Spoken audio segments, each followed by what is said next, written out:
All right then. How many of you know that there's a prostitute in Jesus' family tree?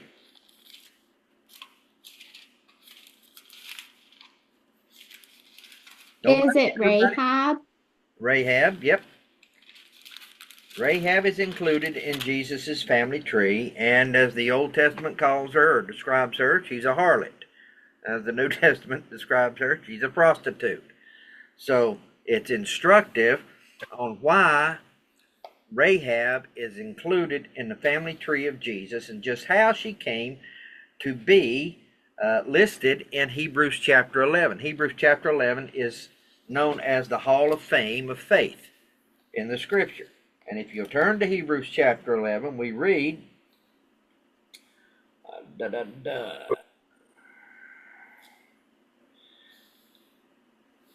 Let me find it. It's in here.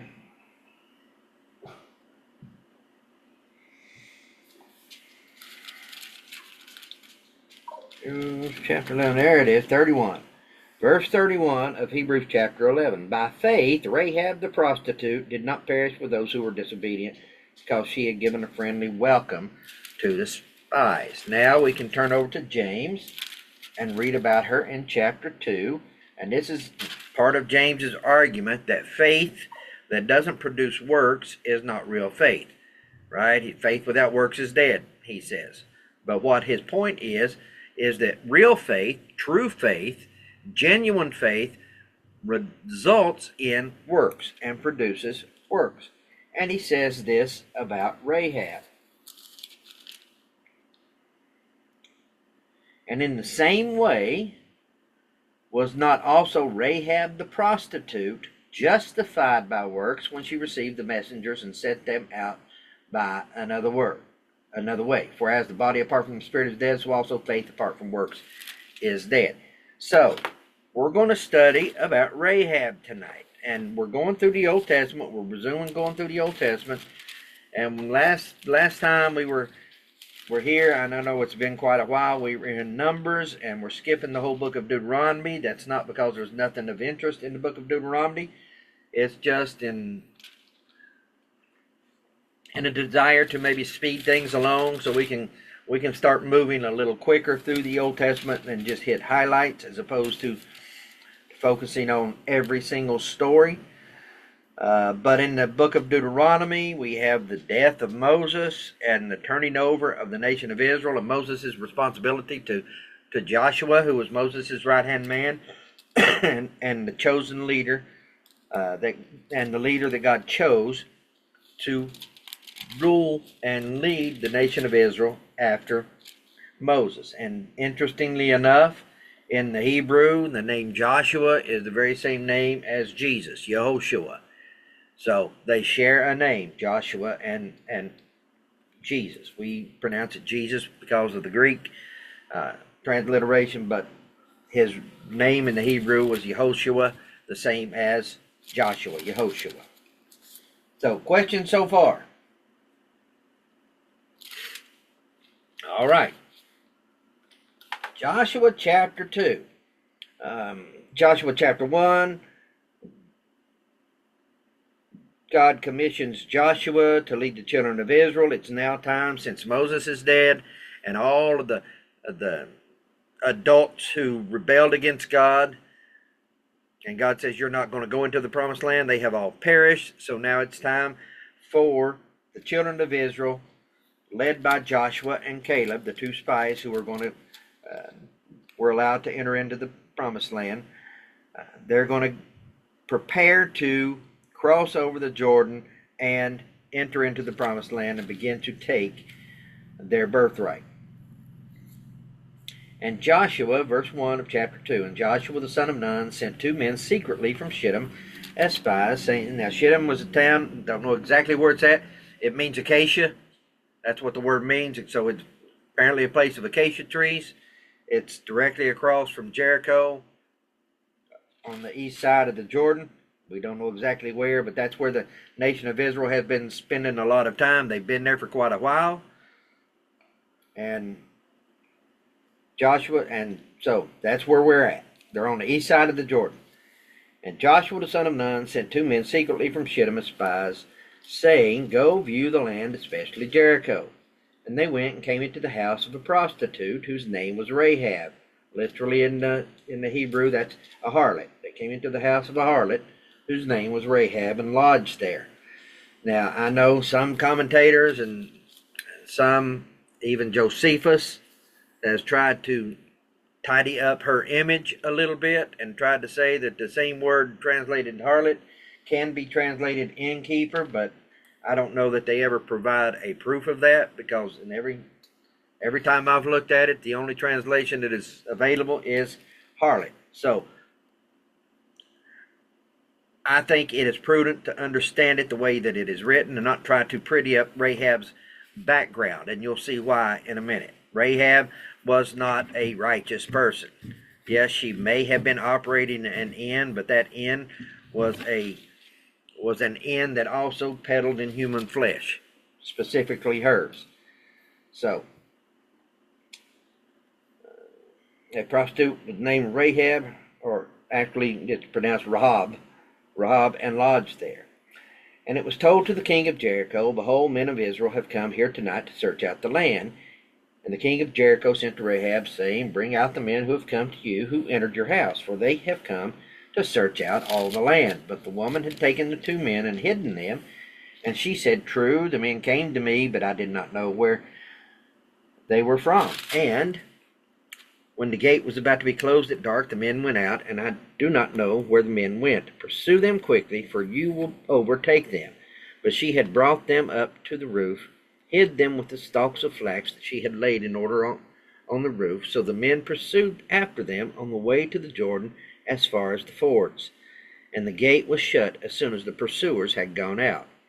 Before the men laid down, she came up to them on the roof and said to them, I know that the Lord has given you the land, and that the fear of you has fallen upon us, and that all the inhabitants of the land melt away before you. For we have heard how the Lord dried up the water of the Red Sea before you when you came out of Egypt, and what you did to the 2 kings of the Amorites who were beyond the Jordan, to Sihon and Og, whom you devoted to destruction. And as soon as we heard it, our hearts melted, and there was no spirit left in any man because of you. For the Lord your God, He is God in heavens above and on the earth below. Now then, please swear to me by the Lord that, as I have dealt kindly with you, you also will deal kindly with my father's house, and give me a sure sign that you will save alive my father and mother and my brothers and sisters, and all who belong to them, and deliver our lives from death. And the men said to her, Our lives for yours, even to death. If you do not tell this business of ours, then when the Lord gives us the land, we will deal kindly and faithfully with you. Then she let them down by a rope through the window, for her house was built into the city wall, so that she lived in the wall. And she said to them, Go into the hills, or the pursuers will encounter you, and hide there 3 days until the pursuers have returned. Then afterward you may go your way. The men said to her, We will be guiltless with respect to this oath of yours that you have made us swear. Behold, when we come into the land, you shall tie this scarlet cord in the window through which you let us down, and you shall gather into your house your father and mother, your brothers, and all your father's household. And then if anyone goes out of the doors of your house into the street, his blood shall be on his own head, and we shall be guiltless. But if a hand is laid on anyone who is with you in the house, this blood shall be on our head. But if you tell this business of ours, then we shall be guiltless with respect to your oath that you have made us swear. And she said, According to your words, so be it. And then she sent them away, and they departed. And then she tied a scarlet cord in the window. They departed and went into the hills and remained there 3 days until the pursuers returned. And the pursuers searched all along the way and found nothing. Then the 2 men returned. Then they came down from the hills and passed over and came to Joshua the son of Nun, and they told him all that had happened to them. And they said to Joshua, Truly, the Lord has given all the land into our hands, and also all the inhabitants of the land melt away because of us. Now, We are just told by James and the author of Hebrews that this woman was declared righteous by her faith. So let's examine that. But first, I want to deal with a little issue, because you'll hear many of the commentators and people talking about this episode, and they focus on the fact that Rahab told a lie. And we know that lying is a sin, so why does God bless what Rahab does here? And so I think we need to take a little more nuanced approach to our understanding of lying, if you will, right? Because those of us who have been in the military, and those of us maybe who have studied the military, understand a large part of warfare is deception, right? In essence, you're lying to your enemies. The same thing happens in the story of Gideon in the book of Judges, when God tells Gideon to take his men and go attack the enemy, and God pares down Gideon's men till he's only left with 300. And the plan is for every man to get a trumpet and every man to get a torch and put it under a lamp, and they're to blow their trumpets and break their torches and make the enemy think they are a great host, right? It's a deception. It's in essence a lie, right? That's the plan in the battle, is to deceive the enemy. We see it other places in the scripture, right? You see it in some of Joshua's battles, that they are to deceive the enemy. There's a battle in just a few chapters over in the book of Joshua, where Joshua does a famous tactical move where they feign a retreat to deceive the enemy, and then they turn around and destroy the enemy. My point being that sometimes we need to take a nuanced look at what we consider lying. That's a sin against God, right? So I don't think anybody on this call would consider it a sin if we had come up with a plan to have a surprise party for Terry, and we had to lure him somewhere with a falsehood to get him to the surprise party. Would we? I don't think any of us would hesitate to do that. We're not throwing you a party, Terry. We might, though, one day. But am I making sense, or am I just talking nonsense? We just need to move on, right? Well, it's kind of like a white lie. I mean, it's there's a purpose behind not telling the complete truth, or I get you. It leads to something better. Yeah. It supports a better effort. Well, I mean, and ladies, don't ever do this to your husband. Don't ask him if this dress makes my butt look fat. Yep. Because we're going to lie. Yeah. It's for our Well, you're not. You're going to speak the truth, and it's going to be, it looks great. All right. So, Eddie, I just wanted to deal with that because it seems to me that the commentators, especially some of the older commentators that, from previous century, from 1800s, early 1900s, they really focus and really hammer in on the fact that she lied, and that's a sin against God, but God blessed her anyhow, despite her sin. And I don't know that I'm willing to go there. I think it was part of the deception of warfare, because obviously Rahab has made a choice. She now identifies herself as a believer in God. And here's why I say that. This is one of the longest soliloquies or longest speeches that a female gives in the scripture when Rahab begins to talk. So verse 8, before the men lay down, she came up to them on the roof, and she said to the men, I know that the Lord has given you the land. So she knows that God is going to do what he said he was going to do. God said he was going to give the land to the nation of Israel, and Rahab has come to believe that fact. I know that the Lord has given you the land, and that the fear of you has fallen upon us. And all the inhabitants of the land melted away before you, for we heard how the Lord dried up the water of the Red Sea before you when you came out of Egypt. Now that was over 40 years prior, right? Rahab didn't see it, but Rahab is coming to faith in God. She's starting to believe in who Yahweh, or the God of the Israelites, is. And what you did to the two kings of the Amorites who were beyond the Jordan, to Sihon and Og, whom you devoted to destruction. And as soon as we heard it, our hearts melted, and there is no spirit left in any man because of you. Now here's the pinnacle of her statement. Here is the key part of her statement.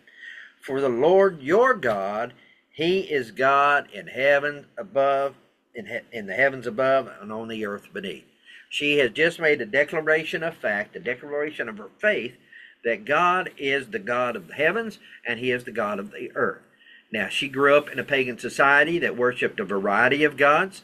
I don't know who her personal family gods were or city gods were, but because of God's works that he did in Egypt, because of God's promises to the nation of Israel, this prostitute has come to understand that Jehovah is the God of the heavens. He is the one and only God.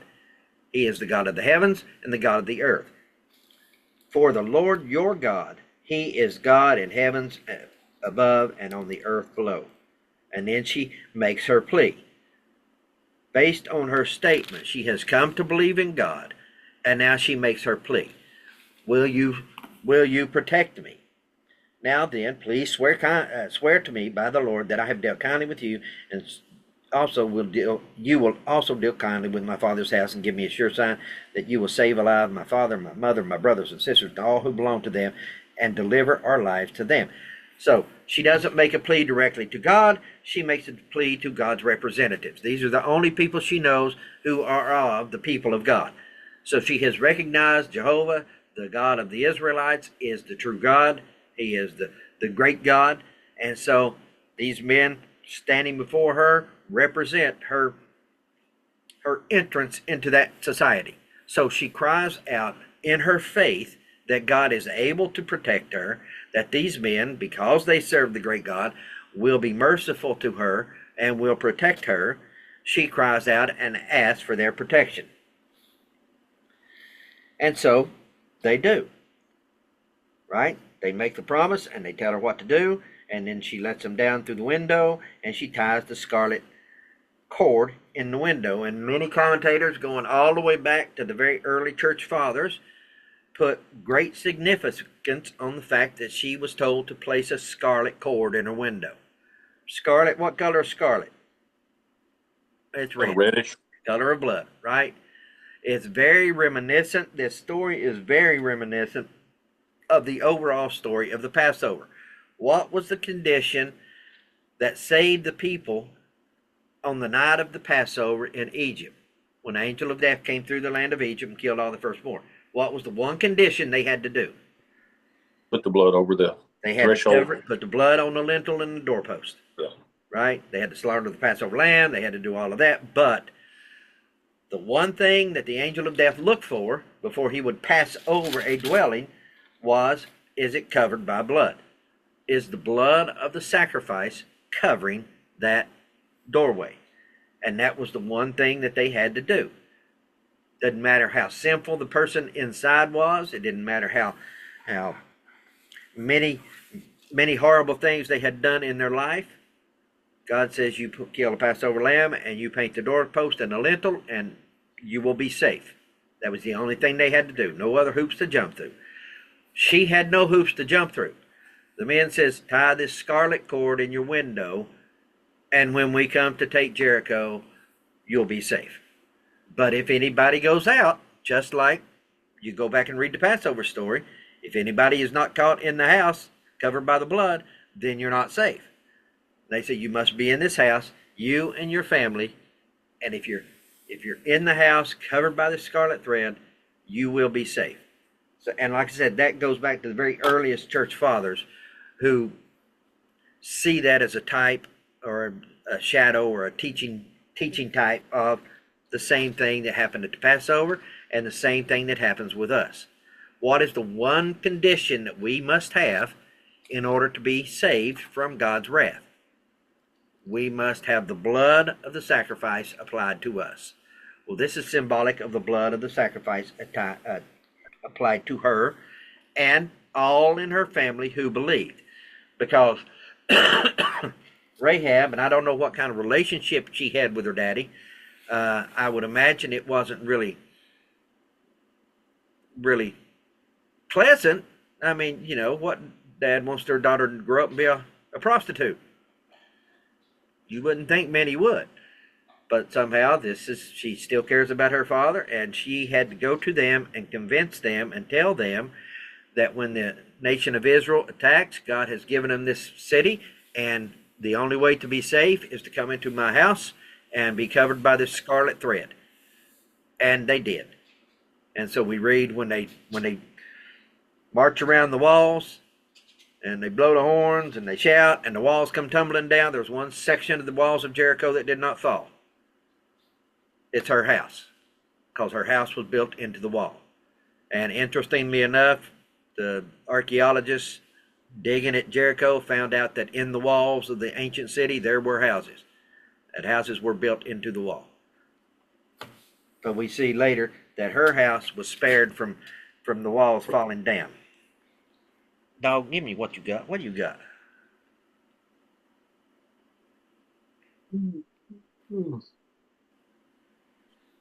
Questions, comments, concerns?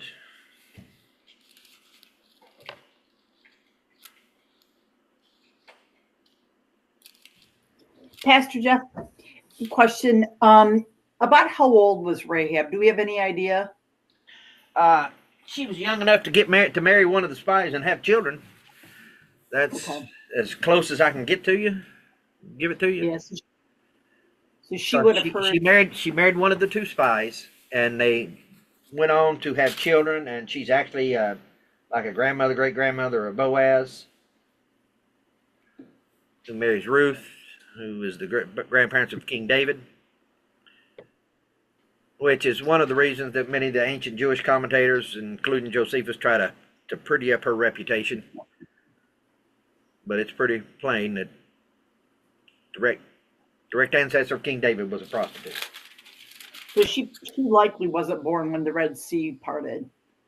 I wouldn't imagine that was, like I said, it was 40 years prior to this incident. But she was young enough to get married and have children. So that's all I know.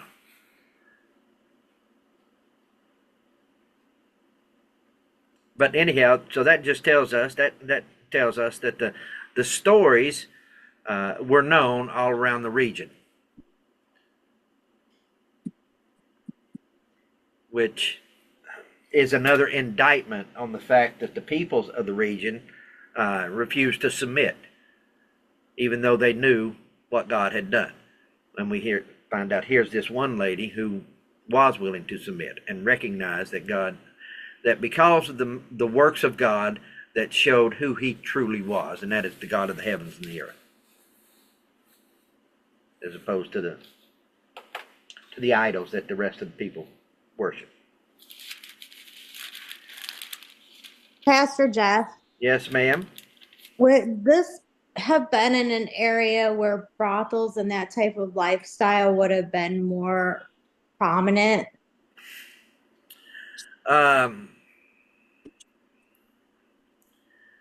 Well, if you read history, it's only up until basically our generation, or our parents' or grandparents' generation, that brothels have not really been a thing. Right? It was just a very common thing throughout history. And if you look at the ancient Greeks and the ancient Romans and the time that Jesus lived and the apostles lived and the scripture was being written, they even had prostitutes that were associated to the different temples of the different gods and goddesses. And they would ply their trade as part of worship. So brothels were much more common throughout history than they are now. And I think part of that is the fact that women did not have a whole lot of career choices, if you will. If they had a man and if they weren't married, if they were married and their husband died, or if they weren't married they didn't have a lot of options on how to provide a living for themselves, right? They could be a seamstress, they could maybe cook, but prostitution was very, very common, even in the settling of this country, right? I mean, everybody watch Gunsmoke. Oh yeah. Marshall Dillon and Kitty. What was Kitty's occupation? She ran a bar, but she had ladies working for her. Exactly. She was a madam.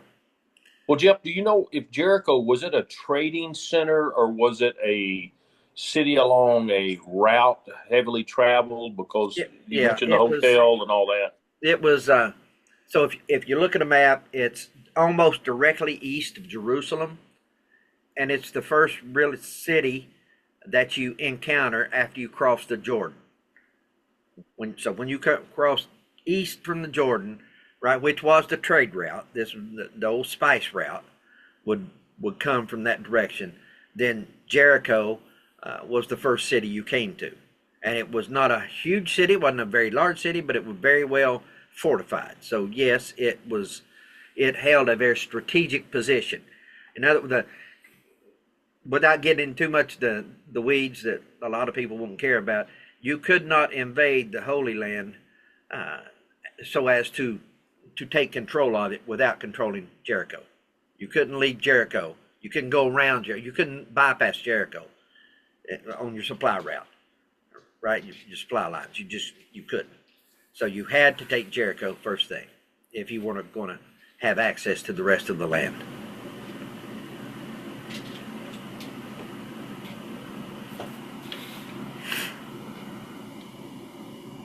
Anything else? Yeah, I guess I'm just trying to piece together. You said something about her relationship with her dad, and like dads don't want their daughters to become, prostitutes and things like that. But I think it's more of a testament to her. Maybe they had a strained relationship and she had no other choice but to do that. But that she would go back and want to bring her family back into it. Yeah, the fact that she cared enough about her family, not just her dad and her mom, but her brothers and her sisters. She pled for all of them. We're not told that they had come to the same conclusion that she had, that Jehovah was God, was the God. But the fact that she cared enough about them to plead for their safety as well speaks volumes about her, I think. Right, not knowing what the situation was prior to her career path. Yeah, and the honest truth is, I don't know enough about it, and I don't think anybody knows enough about the cultural norms of Jericho back in those days. Prostitute may have been a highly sought after position. I don't know. Well, too, Jeff, we're imposing our morals on them, but the fact is, from a Jew's standpoint, from a people of God's standpoint, that sexual immorality was sin, then she would have been considered a sinner. Sebastian, I know, some cultures, whatever, the fact that they had to pay dowries to have them married off, and they didn't have the money. In some cultures, actually, the women were sold into prostitution to support the family, and not that it was an honorable thing to do, but it was just what they did. And that very same thing, the Far East is a very good example. That very same thing happens today. Yeah, in the Far East, in Thailand, it happens in the Philippines, it happens in various places around the world that these poor families sell their daughters. Yeah, and their daughters are forced into prostitution and send funds back home. So. Yep. But regardless, her family had to put their faith and trust that God would use His people to protect them, and that God would accomplish what He had promised to accomplish to His people.